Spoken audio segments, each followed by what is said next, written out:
مشہور ہوں اور آج یوم مئی کے حوالے سے بات کریں گے، لیکن اس سے پہلے میں سمجھتا ہوں کہ یہ جو اس پیج کو آرگنائز کرتے ہیں اس کے ایڈیٹرز ہیں عثمان عوان، جس کو ہم عثمان پیارے کہتے ہیں، حسن گیلانی، ندیم انور، راحت نقوی، عبدالرحمان بٹ، نفیس مل، سعدیہ اشرف، وسیم قادری، معین بٹ، فہد سلیم، ساریہ رانا اور دوسرے جو بھی دوست ہیں، نسیم صابر سے لے کر باقی دوست جو ہیں، اس سب کو میں مشکور ہوں کہ وہ بالکل اس پہ کام کرتے رہتے ہیں۔ آج چونکہ مئی کا مہینہ ہے اور مئی کی پہلی تاریخ ہے، یوم مئی ہے، اس حوالے سے ہم بات کریں گے۔ یوم مئی ایک تاریخی دن ہے۔ اس دن کی یوں تو بہت سارا یہ دن ایسا ہے کہ جو رنگوں، نسلوں، مذہبوں، ملکوں، ذاتوں کے علاوہ ساری دنیا میں یہ واحد دن ہے جس کو منایا جاتا ہے، جس میں ہر طبقہ فکر کے لوگ، ہر رنگ، ہر نسل، ہر مذہب، ہر قسم کے لوگ اس کو مناتے ہیں۔ اسی لیے ہم کہتے ہیں کہ دنیا بھر کے محنت کشو ایک ہو جاؤ، اور مارکس نے کہا تھا کہ تمہیں اپنی زنجیروں کے سوا کھونا ہی کیا ہے، اور پانے کے لیے ساری دنیا پڑی۔ یہ ایک بہت ہی اس کی تاریخ بہت ایک خوفناک تاریخ ہے کہ 1884 میں امریکہ کے اندر ایک فیصلہ ہوتا ہے، وہاں کی جو ٹریڈ یونین ہے وہ ساری مل کر ایک فیصلہ کرتی ہے کہ ہم سے جو کام لیا جا رہا ہے وہ 16 گھنٹے، 20 گھنٹے، ایک جو فیکٹریاں تھی وہ بیگار کیمپ بنی ہوئی تھی، تو انہوں نے کہا کہ یہ بڑی زیادتی ہے، یہ غلط ہے۔ 8 گھنٹے سے زیادہ کسی بھی انسان سے کام لینا اس انسان کے ساتھ بہت بڑی زیادتی ہے۔ 8 گھنٹے اس کو آرام کرنا چاہیے، 8 گھنٹے کام کرنا چاہیے، اور 8 گھنٹے اپنی فیملی کے ساتھ، دوستوں کے ساتھ، یا باقی کوئی کام ہو تو وہ کرنا چاہیے۔ 1885 کے اندر اس پہ امریکہ کے اندر اور باقی جگہوں پہ بہت بڑے مظاہرے ہوتے ہیں، آسٹریلیا کے اندر بھی حتیٰ کہ اس پہ کام ہوتا ہے، اور 888 تحریک آسٹریلیا کے اندر شروع ہوتی ہے۔ لیکن 1886 کے اندر جو یہ طے ہوا تھا کہ ہم مظاہرے کریں گے، 1 مئی سے مظاہروں کا آغاز ہوتا ہے، لیکن 3 مئی کو وہاں پہ ایک مظاہرہ چوک میں ہو رہا ہوتا ہے، تو پولیس کے اوپر کوئی جو ہے وہ بم پھینک دیتا ہے پولیس کی وین سے، جس سے ایک پولیس والا مر جاتا ہے اور کچھ زخمی ہو جاتے ہیں۔ اسی وقت پولیس فائر کھول دیتی ہے، جس پہ بے شمار مزدور جو ہیں وہ مارے جاتے ہیں اور بہت سارے زخمی ہوتے ہیں۔ وہ اپنی شرٹس جو ہوتی ہیں ان کو وہ اٹھاتے ہیں، جو سفید شرٹس ہیں تو وہ خون میں لت پت ہو چکی ہوتی ہیں، ان کو لہرا کر نعرے لگاتے ہیں، مزدور اتحاد کی بات کرتے ہیں، اور اس حوالے سے پھر وہ ان پہ مقدمہ چلتا ہے، اور ان کو بہت سارے لوگوں کو، 5 لوگوں کو وہاں پہ پھانسی کی سزا ہوتی ہے، مظاہروں کے درمیان ان کو پھانسی دے دی جاتی ہے۔ لیکن پھر الٹیمیٹلی 1899 کے اندر یہ مطالبہ مان لیا جاتا ہے 8 گھنٹے کا۔ تو شاید آج ہمیں ان لوگوں کے نام تو یاد نہ ہوں، لیکن ان شکاگو کے عظیم شہیدوں کی وجہ سے آج بھی ساری دنیا کے اندر ان کا نام لیا جاتا ہے، ان کو سلام پیش کیا جاتا ہے، اور ان کی عظیم قربانی کی وجہ سے 8 گھنٹے کا اوقات کار ہے۔ پھر اگر ہم برصغیر کے اندر دیکھیں، دنیا کی تاریخ تو ٹریڈ یونین کی تاریخ ایک بھری پڑی ہے، امریکہ سے لے کر سارے یورپ کے اندر باقی جگہوں پہ، اور اس کو یہ منانے کا فیصلہ بھی، یوم مئی کو منانے کا فیصلہ بھی جو دوسری انٹرنیشنل ہے، اس میں اینگلز کی قیادت میں یہ 1899 کے اندر یہ طے ہوتا ہے کہ ہم اس کو یوم مزدور کے نام سے، مے ڈے کے نام سے ہم منائیں گے، اور ساری دنیا کے ممالک کے جو بھی مزدور ہیں وہ اس دن کو منائیں گے۔ تو یہاں برصغیر کے اندر جب انگریز آتے ہیں تو وہاں پہ برطانیہ کے اندر ایک بہت بڑی 1926 کے اندر ایک انقلابی تحریک چلتی ہے، اور یہ بھی ایک بڑی بحث ہے کہ اگر روس کے انقلاب جو ہوا تھا 1917 میں، اس کے بعد اگر جرمنی کا انقلاب جو تھا وہ 1919، 21 اور 23 کے 3 ریولوشنری اٹیمپٹس تھیں، اگر وہ کامیاب ہو جاتی تو شاید دنیا کی تاریخ اور ہوتی۔ لیکن 1926 میں برطانیہ کے اندر ایک بہت بڑی مزدوروں کی تحریک شروع ہوتی ہے، جس نے ہلا کر رکھ دیا تھا پوری حکومت کو۔ تو اس کے بعد بہت بڑی وکٹری ہوئی تھی، ان کے ساتھ حکومت میں بیٹھ کر معاہدہ کیا تھا، اور ان میں سے ایک شک یہ تھی کہ برطانیہ کا راج جہاں جہاں پہ ہے، یہ قانون جو ہے وہ وہاں وہاں پہ بھی لاگو ہوگا۔ تو 1926 کا ٹریڈ یونین ایکٹ آتا ہے پاکستان کے اندر، ہندوستان کے اندر، اس وقت کا جو بھارت تھا اس کے اندر، تو اس میں بہت سارے رائٹس دیے گئے ہیں. آج بھی مزدور تحریک جو ہے وہ 1926 کا ایکٹ ہی مانگتی ہے. اس کے بعد بہت سارے ایسے قوانین آئے، لیکن وہ سب سے زیادہ ریولوشنری قانون تھا، کیونکہ جو کچھ انہوں نے برطانیہ کے اندر لیا تھا اس کو ان کو یہاں پہ بھی لاگو کرنا پڑا. تو اس میں ایک شاید بہت سارے لوگوں کو نہیں پتا ہوگا کہ جو محمد علی جناح تھے قائد اعظم، ان کی ایک بڑی مشہور زمانہ اسپیچ ہے اسمبلی کی، اور وہ ٹریڈ یونین کے اوپر ہے، ٹریڈ یونین رائٹس کے اوپر ہے. وجہ کیا تھی کہ وہ خود جو پوسٹل سروس ہے اس کی ٹریڈ یونین کے وہ عہدیدار تھے، اور ان کے بہاف پہ انہوں نے اسپیچ کی تھی، اور وہ بڑی امپورٹنٹ اسپیچ ہے. وہ دوست کبھی نکال کر اس کو پڑھے تو وہ بہت ہوگا. لیکن اس کے بعد پاکستان کے اندر جو ہے وہ لوگوں کے محنت کشوں پہ ظلم کے پہاڑ توڑے جاتے ہیں. خاص کر ایوبی دور ایک بہت سیاہ دور تھا، تو جس کے خلاف محنت کش طبقے کی تحریک کا آغاز ہوتا ہے 68-69 کے اندر، اور دیکھتے ہی دیکھتے پورے ملک کو لپیٹ میں لے لیتے ہیں. جو اس کی ترقی کی ٹرین، جو 10 سالہ یہ جشن منا رہا تھا ترقی کا، اس کی ٹرین جو ہے وہ پنڈی سے شروع ہوتی ہے یا پشاور سے شروع ہوتی ہے اور بہاولپور پہنچتی ہے، تو وہاں کے ریل کے مزدور اور باقی مزدور اس ترقی کی ٹرین کو آگ لگا دیتے ہیں، اور پھر وہ آگ پورے ملک کے اندر پھیل جاتی ہے، اور مزدور تحریک جو ہے وہ دیکھتے ہی دیکھتے پورے ملک کو اپنی لپیٹ میں لے لیتی ہے. نتیجتاً اس کو جانا پڑتا ہے. بشیر بختیار جو واپڈا کا ایک ٹریڈ یونین لیڈر تھا، اس نے اس کو کہا تھا کہ اگر یہ 3 گھنٹے کے اندر اندر استعفیٰ نہیں دے گا تو ہم بجلی بند کر دیں گے، اور وہ استعفیٰ دے کے چلا گیا. لیکن اس کے بعد 1969 کا ٹریڈ یونین جو ٹریڈ یونین ایک تھا، اس پہ قانون بنتا ہے جو کہ جس میں بہت ساری پابندیاں عائد کی گئی. لیکن اس کے بعد بھٹو صاحب کا دور آتا ہے، تو بھٹو صاحب آتے ہی سب سے پہلے لیبر ریفارمز کا اعلان کرتے ہیں. وہ روز ایک ریفارم کا اعلان کرتے تھے، ایک اصلاحات کا، کبھی زرعی اصلاحات کا، کبھی کوئی اصلاحات، کبھی کوئی اصلاحات، ان کا ذکر کیا کرتے تھے.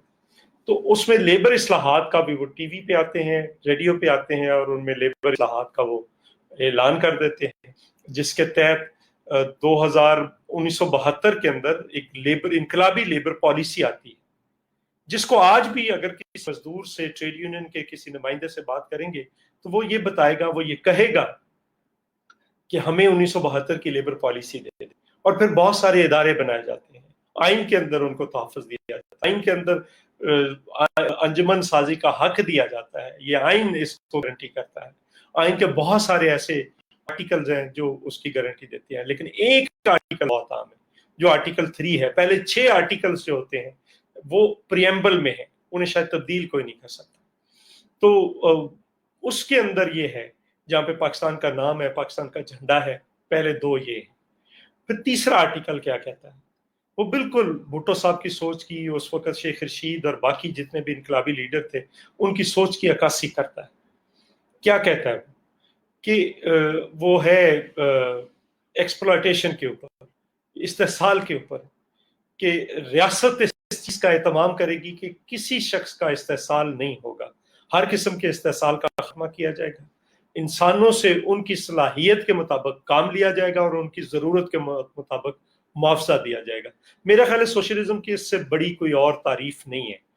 تو اس وقت پاکستان کے اندر جو ٹریڈ یونین ہے اس کا بہت ترقی ہوتی ہے. ٹریڈ یونین جو ہے وہ بہت بڑے پیمانے پہ منظم ہوتی ہے. ٹریڈ یونین کے اندر ٹریڈ یونین تحریکیں بنتی ہے، NIRC کا وجود آتا ہے، ورکرز ویلفیئر فنڈ آتا ہے، AOBI، بے شمار ادارے، آپ جو ادارہ اٹھا کر دیکھیں گے وہ بھٹو صاحب کے دور میں. اس کے بعد ضیاء کا دور آتا ہے. ضیاء وہ سارے آہستہ آہستہ وہ قوانین پہ ختم کرتا ہے، پابندیاں لگتی ہیں، ریلوے کی یونین پہ پابندی لگتی ہے، PA یونین پہ پابندی، بے شمار جگہ پہ پابندی لگائی جاتی ہیں. اور پھر ایک جہاں پہ اور بہت ساری جگہوں پہ مزدوروں کے خلاف ہوتا ہے، تو جو کالونی ٹیکسٹائل مل کے اندر اس فائرنگ ہوتی ہے جس میں 40 سے زیادہ مزدور مارے جاتے ہیں. ضیاء وہاں پہ موجود تھا، ضیاء کے کہنے پہ وہ اس وقت ملتان کے اندر ان پہ فائرنگ ہوتی ہے. تو اس کے علاوہ اتنے مظالم ہوتے ہیں، اتنے سارے حقوق جو تھے وہ واپس لے لیے جاتے ہیں.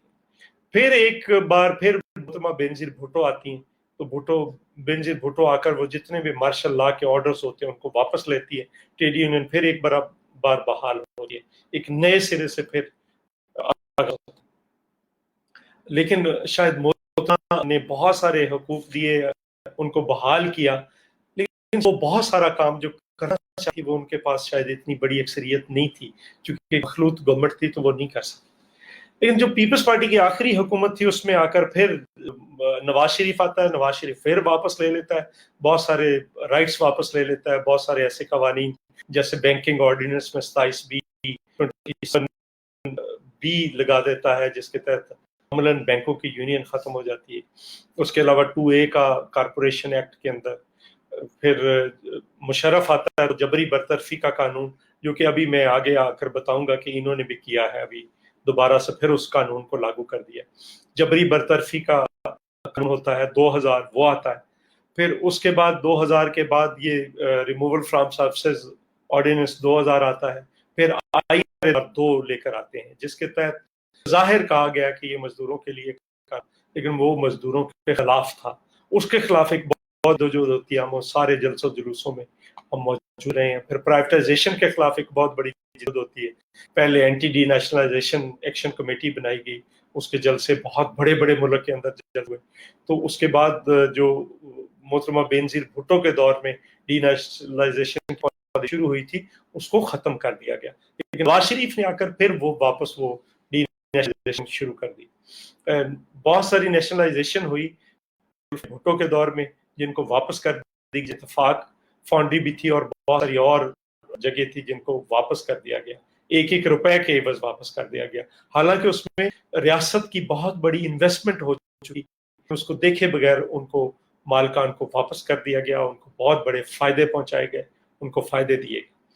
پھر مشرف کے دور ایک بدترین دور تھا پاکستان کے اندر ٹریڈ یونین کے حوالے سے، اس کے خلاف ہم لڑتے رہے۔ پھر 2002 کے اندر جب میں اسمبلی میں گیا تو وہاں میں بہت سارے محترمہ کی اجازت کے ساتھ، محترمہ کی ریکمنڈیشن کے ساتھ ہم نے بہت سارے بل متعارف کرائے، اور جب بھی میں ان بل کے اوپر بات تو پہلی بات یہ کرتا تھا کہ یہ پیپلز پارٹی کا وعدہ ہے، محترمہ بینظیر بھٹو کا وعدہ ہے کہ جب ہم اقتدار میں آئیں گے ہم یہ سارے کالے قوانین کا خاتمہ کر دیں گے۔ سو پیپلز پارٹی کی حکومت 2008 آتی ہے، پہلے ریموول فرام آرڈیننس 2000 کا خاتمہ کیا جاتا ہے، پھر ہم 2008 کے اندر ہی ایک نیا IRA لے کر آتے ہیں، اس کے تحت ہم تمام ٹریڈ یونینز کو بحال کر دیتے ہیں، اور اس کے تحت ہم 2002 جو IRA 2002 ہے اس کا خاتمہ کر دیتے ہیں۔ پھر 2A کا خاتمہ کیا جاتا ہے، کے اندر رضائی صاحب نے اس پہ دستخط کیے۔ پھر اس کے بعد 27B کو، یہ بالکل ایک دلچسپ بات ہے، وہ ہم ختم نہیں کر سکے تھے، سو ہم اس کا بھی چاہتے ہیں، لیکن کمال کی بات یہ ہے کہ سینٹ کے اندر وہ بل جاتا ہے، قومی اسمبلی کے اندر ہو جاتا ہے، سینٹ کے اندر بل جاتا ہے، وہ بل اسٹینڈنگ کمیٹی کو جاتا ہے، اسٹینڈنگ کمیٹی کے اندر جتنے سرمایہ دار ہیں تمام پارٹیوں کے، وہ سارے اکٹھے ہو جاتے ہیں، اس بل کو ٹھیک دے دیتے ہیں۔ مثلا میں آپ کو بتاتا ہوں کہ MKM کے احمد علی، ہارون اختر مسلم لیگ کاف کے، جماعت اسلامی کے پروفیسر خورشید، ANP کے الیاس بلور، اور اسی طرح سے اسحاق ڈار نون لیگ کے، یہ سارے اکٹھے ہو جاتے ہیں، یہ سارے سرمایہ داروں کے نمائندے تھے۔ یہ بینکس والے ان کو اپروچ کرتے ہیں، انہوں نے قرضے لیے ہوئے تھے، ان کے کہنے پہ وہ بل کو کل کر دیتے ہیں۔ اس کے بعد اس کے علاوہ جو پیپلز پارٹی نے اس دور میں کام کیا، ہم نے 2010 میں ایک لیبر پالیسی لے کر آئے تھے۔ یاد ہوگا لوگوں کو، دوستوں کو، میری ایک سپیچ بھی ہے جو گیلانی صاحب اس میں موجود تھے، اس وقت کے پرائم منسٹر تھے، تو 2010 کی لیبر پالیسی کے حوالے سے، تو وہ بھی ایک بہت ایک پروگریسو اس کی ہم نے جو بنیاد رکھی تھی، وہ 1926 کے ایکٹ سے کچھ چیزیں لی تھی، اور اس کی بنیاد ہم نے 1972 کی لیبر پالیسی پہ رکھی تھی۔ اس کے علاوہ تنخواہوں میں اضافہ ہوتا ہے تقریباً 135%، پینشن کے اندر اضافہ ہوتا ہے، اور بہت سارے اور کام ہوتے ہیں۔ لیکن ایک کمال کی بات ہے کہ جب 2008 والا IRA 2012، مجھے ابھی تک یاد ہے، وہ آخری دن تھا، ہم نے بل ڈالا ہوا تھا، بل پاس نہیں ہو رہا تھا، تو اس سے 2 دن پہلے ہم نے وہاں پہ ایک مظاہرہ کیا، تو ہم نے تمام یونین، یہ شاید پہلی دفعہ ہوا ہوگا کہ پیپلز پارٹی حکومت ہے تو پیپلز پارٹی سے ریلیٹڈ جتنی بھی ٹریڈ یونینز ہیں اور باقی ٹریڈ یونین اسمبلی کا گھیراؤ کرتی ہیں، وہاں پہ دھرنا دے دیتی ہیں، اور اس دھرنے کے بعد وہاں جو ہے وہ آ کر اس کو بند کر دیتی ہیں، راستہ بند کر دیتے ہیں، ممبرز دوسرے راستے جاتے ہیں اور وعدہ کیا جاتا ہے، اور جس دن آخری تاریخ تھی اس دن اسمبلی کے اندر وہ بل جو ہے وہ پاس ہوتا ہے. اس کی بہت بڑی کلازز تھیں، 103 کے قریب اس کی شکیں تھیں، اس کو ریڈ کرنا تھا. پرائم منسٹر سے کہا گیا، پرائم منسٹر انتظار کرتے رہے اپنے چیمبر کے اندر، لا منسٹر اپنے چیمبر کے اندر بیٹھا انتظار کرتا رہا، لیکن اس نے چونکہ بہت زیادہ ٹائم لیا تو وزیر اعظم یوسف رضا گیلانی سے مجھے بلایا اور کہا کہ میں نے 9 ساڑھے 9 ہو گئے ہیں تو میں مہمانوں کو بلایا ہوا ہے، تو میں نے کھانے پہ بلایا ہوا ہے، تو اگر مجھے کہیں میں چلا جاؤں. میں نے کہا آپ چلے جائیں، ہم آپ کے پاس لے آئیں گے. اسی وقت بل پاس ہوتا ہے، اسمبلی اس کو پاس کر دیتی ہے. اسمبلی پاس کرنے کے بعد اس کو جو ویٹ کرتے ہیں، اس کی کاپیاں بناتی ہیں جو وہاں کی لیجسلیشن برانچ ہے قومی اسمبلی کی، اور اس کے بعد لا کے پاس جاتا ہے، لا منسٹری اس کو ویٹ کرتی ہے، ہم اس کو اٹھا کر بھاگتے ہیں، پرائم منسٹر اس کو سائن کرتے ہیں، اپنی سمری لکھتے ہیں، ساتھ وہ سمری لگاتے ہیں، اور ہم لے کر پریزیڈنٹ صاحب کے پاس چلے جاتے ہیں. آصف زرداری صاحب اس پہ 12 بجنے میں 5 منٹ ہوتے ہیں، چونکہ 12 بجے وہ ایکسپائر ہو جانا تھا. سارے جتنے بھی ادارے تھے IRA سے لے کر وہ ہو جانے تھے، تو وہ قانون پاس کر دیا جاتا ہے. یہی پاکستان پیپلز پارٹی ہے، محنت کشوں کے حقوق کا ہمیشہ لگتی ہے. اسی طرح سے ایک اور بہت بڑا امپورٹنٹ کام کیا تھا، وہ بساس تھا، Benazir employees stock option scheme. اس کے تحت 12%، 12.5% حصے تمام جتنی بھی کارپوریشن ان کے مزدوروں کو دیے گئے تھے. مجھے یاد ہے ایک PPL کا، پاکستان پیٹرولیم لمیٹڈ کا ایک مزدور تھا جس نے کوئی 10 کے بعد ریٹائر ہو جانا تھا، چوکی دار تھا. اس کو جب چیک دینے لگے تو میں نے وہ چیک پڑھا تو وہ 90 لاکھ کا چیک تھا. تو بعد میں اس کے ریٹائر ہونے کے بعد وہ جب 6 مہینے گزرے تو چونکہ اس کے شیئرز اوپر چلے گئے تھے کافی، تو وہ 1.20 کروڑ کا ہو گیا. تو یہ لوگوں کو دیا گیا، جس کے تحت اور ایک ہم نے فیصلہ کیا کہ ایک مزدور کا نمائندہ بورڈ آف ڈائریکٹرز میں بیٹھے گا تاکہ وہ دیکھے کہ کہاں پہ کیا کیا غلطیاں ہو رہی ہیں، کیونکہ مزدوروں کو براہ راست پتا ہوتا ہے کہ بیوروکریسی کہاں پہ چوری کر رہی ہے، باقی لوگ کہاں پہ چوری کر رہے ہیں، تو ان کو براہ راست پتا ہوتا ہے. تو یہ ایک بہت بڑا، لیکن المیہ کیا ہوا کہ نواز شریف نے آتے ہی اس پالیسی کو روک دیا. ہم نے PIA کے اندر، مختلف اداروں کے اندر ان شیئر کیا تھا، اور یہ تھا کہ ایک تو یہ پرائیویٹائز نہ کریں، اگر پرائیویٹائز کریں تو محنت کش طبقہ جو ہے وہ ان کے سامنے آ کر کھڑا ہوگا. تو اس کو پرائیویٹ اداروں تک بھی لے کر جانا چاہیے. اور پھر اس کی ہم نے اپنے مینیفیسٹو 2013 کے اندر یہ کمٹ کیا تھا، 18 کے اندر بھی کمٹ کیا تھا کہ ہم آ کر 12.5% کو 25% پہ لے جائیں گے. تو ایک بہت بڑی تعداد تھی جس کو، جو مزدوروں کو ملنی تھی، مزدور اس کے جو مزدور سے مالک کا سفر تھا وہ شروع ہونے والا تھا، جس کو روک دیا گیا. اور اسی طرح سے باقی جو ادارے ہیں ان کے اندر بھی تھا. ابھی میں آج یہ بات کرتا ہوں کہ یہ روز عمران خان ٹی وی پہ آتا ہے اور اس کو شرم بالکل نہیں آتی، یہ آ کر کہتا ہے غریبوں کا نام لیتا ہے. لیکن مجھے یہ بتائیں، یہ کہتا ہے کہ وہ دہاڑی دار مزدور جو ہیں ان کا کیا کیا جائے. آپ مجھے یہ بتائیں، آپ نے بلا کر ان مزدوروں کو آج تک دیا کیا ہے؟ آپ نے 2 ارب رکھا ہے، میں سے 1 روپیہ نہیں آپ نے دیا ابھی تک مزدوروں. آپ نے کبھی سرمایہ داروں کو بلا لیتے ہیں، کبھی آپ انڈسٹریلسٹوں کو بلا لیتے ہیں، کبھی آپ کنسٹرکشن والوں کو بلا لیتے ہیں، کبھی آپ نے مزدوروں کو بلایا، کبھی آپ نے کس کو بلایا؟ کبھی نہیں. اور وہ جو پیسے 1 مہینے سے زیادہ ہو گئے، 23 مارچ کو 22 مارچ کو 23 مارچ کو لاک ڈاؤن شروع ہوا تھا ملک کے اندر، 1 مہینے سے اوپر ہو گئے، لوگ کیسے گزارا کر رہے ہیں؟ آپ کہتے ہیں ہمارے پاس ڈیٹا ہے. آپ کے پاس بینظیر انکم پروگرام کے اندر جائیں، وہاں پہ جا کر ٹائپ کریں اور کہیں کا آپ کو پورا کھانا نکلے. لیکن آپ چونکہ دینا نہیں چاہتے، آپ نے ریبیٹ کا جو وہ سرمایہ داروں کو دے دیا، اور سرمایہ داروں کو 8 سالہ پرانا تھا وہ. ابھی کورونا کا ایشو ہے، نہ بھی دیں گے تو گزارا ہو جائے گا. انہوں نے لے جا کر تجوریوں میں رکھ، کوئی تو نہیں رہی. تو اگر وہی 100 ارب روپیہ اٹھا کر مزدوروں کو دے دیتے تو کم از کم 1 مہینے سے وہ جو بھوکے بیٹھے گھروں میں ان کے بچے بیٹھے ہوئے پیٹ پڑتا. پھر آپ نے کہا جی کہ ہم نے 200 ارب رکھا. تو ابھی میں سن رہا تھا کل ان کا منسٹر انڈسٹری اناؤنس کر رہا ہے، ابھی لیبر منسٹر کدھر ہے؟ آپ کہتے ہیں کیسے دیں، میکنزم موجود ہے. چلو آپ نے مزدوروں کو براہ راست نہیں دینا، پارٹائٹ ایک سیو کی میکنزم ہوتا ہے منسٹری کا، تو اس میں لیبر بیٹھتی ہے، اس میں مالکان بیٹھتے ہیں، بیٹھتے ہیں، بیٹھتے ہیں، گورنمنٹ بیٹھتی ہے، اور اس کے ذریعے دیں آپ لوگوں کو. لیکن آپ کیا کر رہے ہیں؟ آپ وہ بھی انڈسٹریز کو دے رہے ہیں.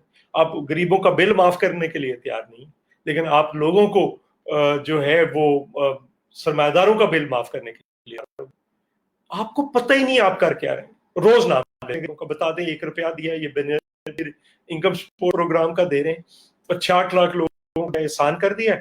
ہم نے جب شروع کیا تھا 2008 کے اندر 9 کے اندر 70 لاکھ خاندانوں کو دے رہے تھے. آپ تو وہاں تک بھی نہیں پہنچے ابھی. اور یہاں پہ یہ ساری اس قسم کے فضول. اور وہ بھی کیا تھا کہ وہ آپ کا پروگرام تو نہیں تھا، وہ تو شروع کیا ہوا تھا ایک پروگرام جو پیپلز پارٹی کا شروع ہوا ہے. اس پہ آپ بیٹھ کر آپ کہہ رہے ہیں، کہنا چاہ رہے ہیں کہ ہم اس کو دیں گے. یہ کیسے آپ کر سکتے ہیں؟ اور کیا آپ دے رہے ہیں؟ ان کی قسطیں روکی ہوئی تھی وہ دیں. اس لیے ہم آج یوم مئی کے موقع پر یہ مطالبہ کر رہے ہیں کہ وہ 200 روپے کا 200 ارب روپیہ آپ مالکوں کے بجائے برائے مزدوروں کو دیں. اور آج رہے ہیں، آپ کو اعلان کرنا چاہیے تھا. کیا کیا ہے؟ آپ کہہ رہے ہیں کہ 12 روپے آپ کو مزدوروں کو دیں گے. پیپلز پارٹی نے مسترد کر دی ہے، بلاول صاحب نے مسترد کر دیا. ہم کہتے ہیں کہ منیمم ویج جو پھر بھی کم ہے، وہ 17,500 ہے، وہ تو دیں کم از کم. مزدوروں کو وہ تو دیں. وہ گھر جو بیٹھے ہوئے لوگ ہیں، وہ اپنی فیملی کا کچھ تو گزارا ان کا ہو، ان کے بجلی کے بل معاف کریں. وہ آپ سرمایہ داروں کر رہے ہیں. کی مجھے سمجھ نہیں آئی. کہہ رہا ہے میرے فنڈ میں جو 1 لاکھ روپیہ جمع کرائے گا اس کو 4 لاکھ روپیہ دوں. تو بھائی آپ وہاں سے اپنے فنڈ میں 1 لاکھ روپیہ ٹرانسفر کر دو، اور 3 لاکھ لوگوں کو دینا ہے وہ آپ مزدوروں کو دو. براہ راست لوگوں کو، مزدوروں کو دو. مزدور کہاں سے 1 لاکھ روپیہ آپ کے وہاں پہ اس میں جمع کرائے گا؟ گھر کھانے کو نہیں ہے. تو ان کو بالکل انہوں نے ایک اور زیادتی کی ہے. یہ جو آخری کیبنٹ میٹنگ ہوئی ہے یوم مئی کے حوالے سے، اس سے پہلے کوئی لوگ کم از کم تنخواہ میں اضافہ کرتے ہیں، کوئی مزدوروں کے لیے وعدہ کرتے ہیں، کوئی بات کرتے ہیں. انہوں نے اس کیبنٹ میٹنگ میں بات نہیں کی، بلکہ مزدوروں کے خلاف قوانین پاس کیے ہیں. میں بتانا چاہ رہا ہوں اس کو. ایک اسینشل سروسز ایکٹ لگا دیا جس کے تحت پابندی لگا دی ہے بہت سارے جو ہیں وہ پی آئی اے کے اوپر پابندی. تقریباً یہ پہلے بھی ضیاء الحق کے دور بھی لگی تھی. اور اس طرح سے پاکستان میں آئی ایل او کی جو ممبر تھی وہ سسپینڈ ہو گئی تھی پاکستان کے، مشرف کے دور میں بھی ہوئی. تو وہ دوبارہ انہوں نے کر دی. دوسری گزارش، انہوں نے 12 اداروں کو خود مختاری کے نام پر ان سیکشنز کا رائٹ، ان پہ باقی ریٹائرمنٹ کے جو بینیفٹ ہیں وہ سارے رائٹس چھین لیے. 12 بڑے اداروں کے اوپر رکھا ہے کہ یہ خود مختار ہو گئے. یہ کیسی خود مختاری کے نام پر آپ حقوق چھین لیے؟ لیکن میں یہ آج یہ کہنا چاہتا ہوں یوم مئی کے دن کے طور پر، یہ جتنے بھی ظالمانہ قوانین لے کر آ رہے ہیں، پاکستان پیپلز پارٹی یہ وعدہ کرتی ہے کہ پاکستان پیپلز پارٹی آ کر ان سب کو واپس لے لے گی، یہ مزدور دشمن قوانین. اور پاکستان پیپلز پارٹی آ کر اپنی مینیفیسٹو کے مطابق پاکستان پیپلز پارٹی مزدوروں کو حقوق دے گی. اور ایک بات یہ بھی ہے، اگر کہہ رہے ہیں کہ وہاں پہ تو لوگ مزدور جو ہیں وہ وہاں پہ رجسٹر ہی نہیں ہے، تو رجسٹر ہونے کون دیتا ہے؟ فیکٹری والے جو ہے جن کے پاس 100 مزدور کام کر رہے ہیں، ان میں سے 10 کو وہ بھی نام دے 10 مزدور رجسٹر کرتے ہیں، ان کی جو کنٹریبیوشن ہے سوشل سیکیورٹی کے اندر وہ دیتے ہیں، اور جس کو ضرورت ہوتی ہے اس کو کارڈ بنا کر دے دیتے ہیں، وہ جاتا ہے علاج کراتا ہے. پاکستان پیپلز پارٹی نے بہت سارے کام کیے تھے اپنے دور کے اندر. فلیٹ پہلے کرائے پہ دیا جاتا تھا. پاکستان پیپلز پارٹی نے مالکانہ حقوق پہ لیبر کالونیاں بنا کر فلیٹ دیے. وہاں پہ 1000 فلیٹ ہے جو سکھر کے اندر ابھی یہ لاٹ نہیں کیا. یہ یہاں پہ ایک تماشا انہوں نے بنایا ہوا ہے. یہ جو وہاں پہ نیب والے ہیں مزدوروں کو جہاں پہ کرنطینیا سینٹر بنایا گیا تھا، وہ بیسیکلی لیبر کالونی ہے. اس طرح کے بے شمار جگہ پہ لیبر کالونیاں جو ہے وہ ہینڈ اوور نہیں کرنے دے رہی نیب. تو وہ پاکستان پیپلز پارٹی نے ان کو کیا تھا. ڈیتھ گرانٹ جو تھی وہ 1 لاکھ تھی، ہم نے 5 لاکھ کر دی.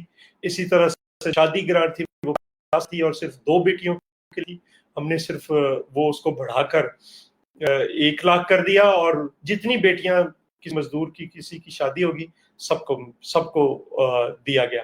اس طرح سے بہت سارے کام جو خورشید شاہ صاحب تھے، میں ان کا بھی، پریزیڈنٹ زرداری صاحب کا بھی، اور باقی جتنے دوست ہیں سب کا مشہور کہ انہوں نے ہماری بات مانی. مجھے یاد ہے جب 50% پاکستان کی تاریخ میں صرف ایک ہی واقعہ ہے کہ 1 سال کے اندر 50% تنخواہ میں اضافہ ہوا، تو اس وقت بھی یہ حفیظ شیخ تھا نے اٹھ کر کہا تھا کابینہ کے اندر میں استعفیٰ دے دوں، میں کہاں سے مینج کر سکتا ہوں؟ تو ہم نے بھی اس پہ کہا تھا کہ پھر خورشید شاہ صاحب اور باقی شاہ صاحب نے کہا کہ استعفیٰ دے دوں گا، تو چونکہ وہ لیبر منسٹر تھے تو ان کو بڑھا پڑی. تو وہ تنخواہوں میں جو اضافہ تھا وہ پاکستان کی تاریخ میں سب سے بڑا اضافہ ہے، آج تک کبھی اضافہ نہیں ہے. یا بھٹو صاحب کے دور میں ہوا تھا، اس میں کئی گنا تنخواہیں جو تھی وہ بڑھا دی گئی، نیشنلائز کیا گیا تھا، سوشل سیکورٹی کے ادارے بنائے گئے تھے، مزدوروں کو رائٹس دیے گئے تھے، سب کچھ دیا گیا تھا. تو پیپلز پارٹی نے اپنے بنیادی منشور کے اندر جو وعدہ کیا ہے اس لے کر آگے بڑھنا ہے.